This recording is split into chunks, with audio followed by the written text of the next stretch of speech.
Genesis chapter 1.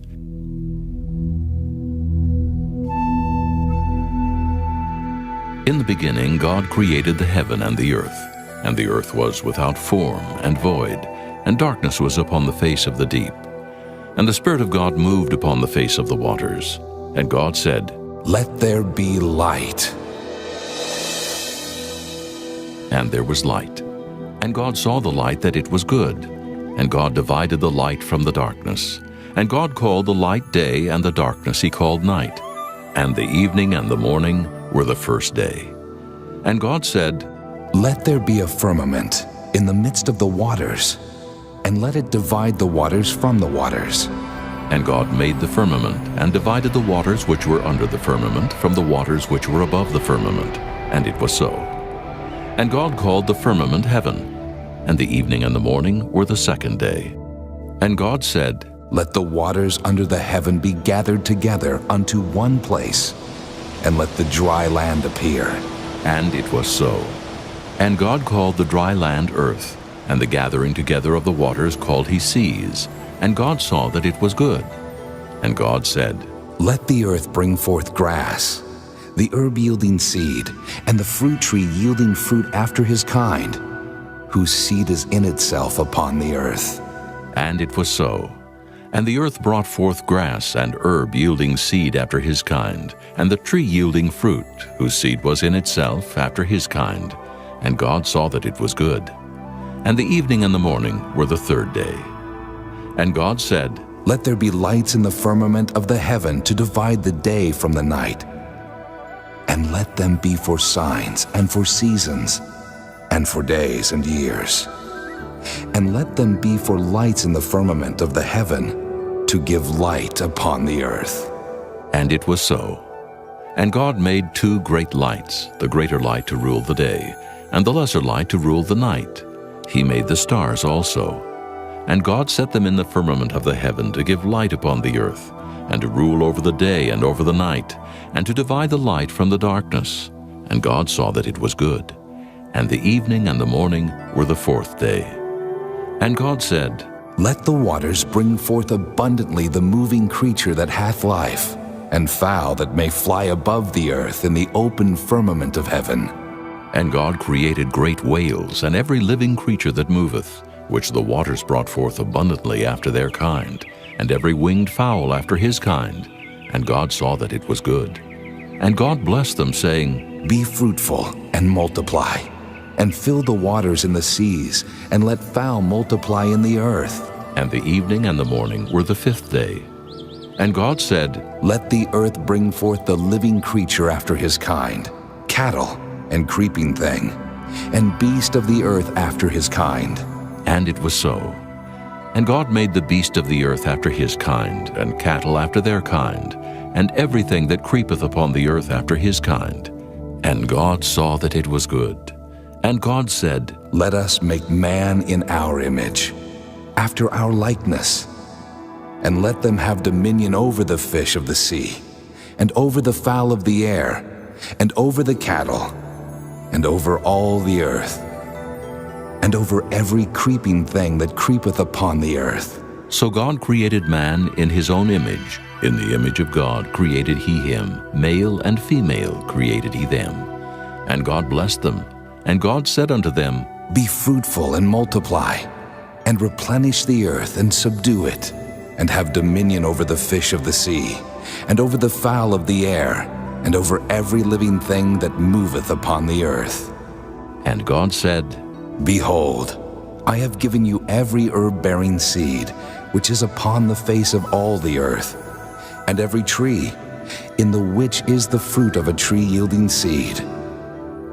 To you it shall be for meat, and to every beast of the earth, and to every fowl of the air, and to everything that creepeth upon the earth, wherein there is life. I have given every green herb for meat." And it was so. And God saw everything that he had made, and behold, it was very good. And the evening and the morning were the sixth day. Chapter 2. Thus the heavens and the earth were finished, and all the host of them. And on the seventh day God ended his work which he had made. And he rested on the seventh day from all his work which he had made. And God blessed the seventh day, and sanctified it, because that in it he had rested from all his work which God created and made. These are the generations of the heavens and of the earth when they were created, in the day that the Lord God made the earth and the heavens, and every plant of the field before it was in the earth, and every herb of the field before it grew. For the Lord God had not caused it to rain upon the earth, and there was not a man to till the ground. But there went up a mist from the earth, and watered the whole face of the ground.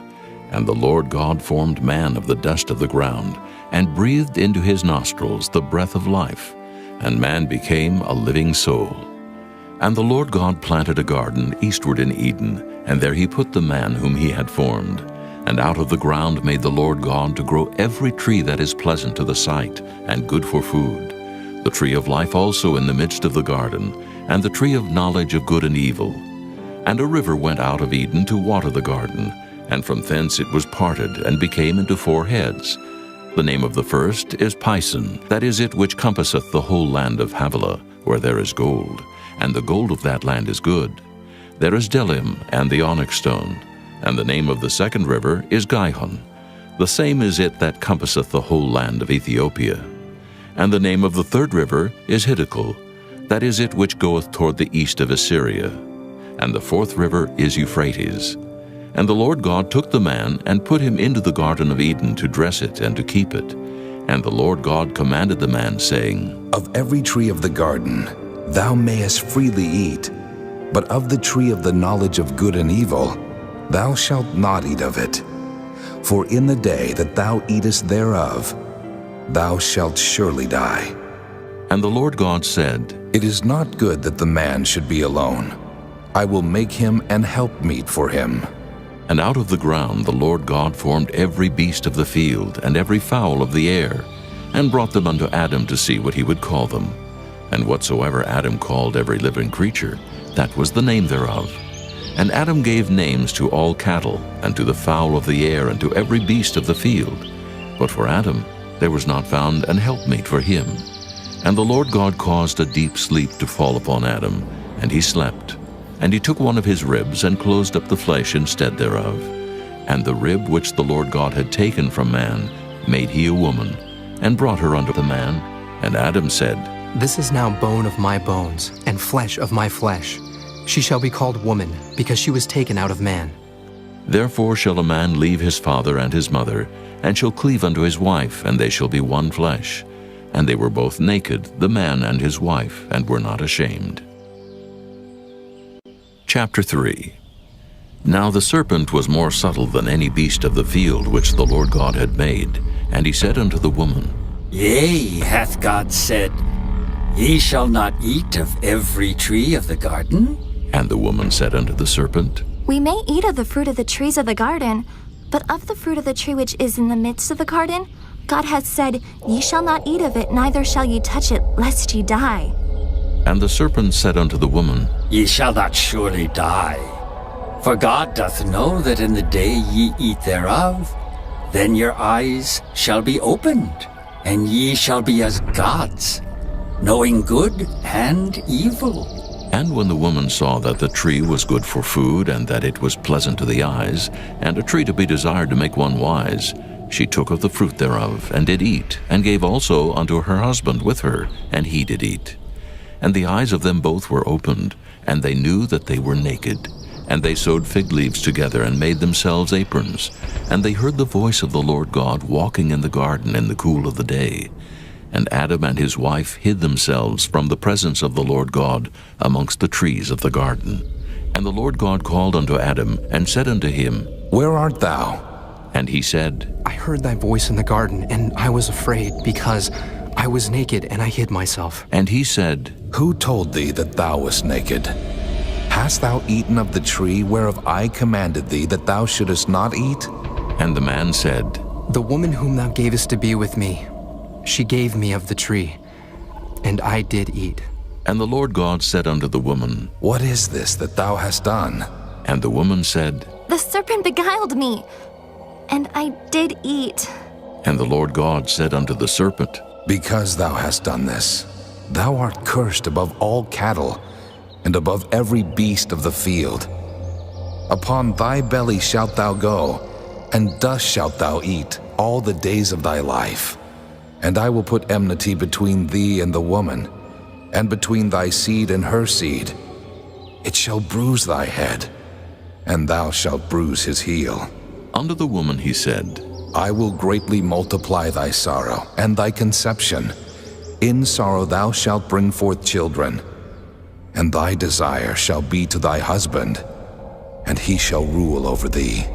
And unto Adam he said, Because thou hast hearkened unto the voice of thy wife, and hast eaten of the tree of which I commanded thee, saying, Thou shalt not eat of it. Cursed is the ground for thy sake. In sorrow shalt thou eat of it all the days of thy life. Thorns also and thistles shall it bring forth to thee, and thou shalt eat the herb of the field. In the sweat of thy face shalt thou eat bread, till thou return unto the ground. For out of it wast thou taken, for dust thou art, and unto dust shalt thou return. And Adam called his wife's name Eve, because she was the mother of all living. Unto Adam also and to his wife did the Lord God make coats of skins, and clothed them. And the Lord God said, Behold, the man is become as one of us, to know good and evil.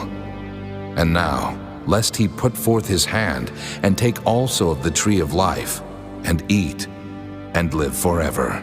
Therefore the Lord God sent him forth from the Garden of Eden to till the ground from whence he was taken. So he drove out the man, and he placed at the east of the Garden of Eden cherubims and a flaming sword which turned every way to keep the way of the tree of life.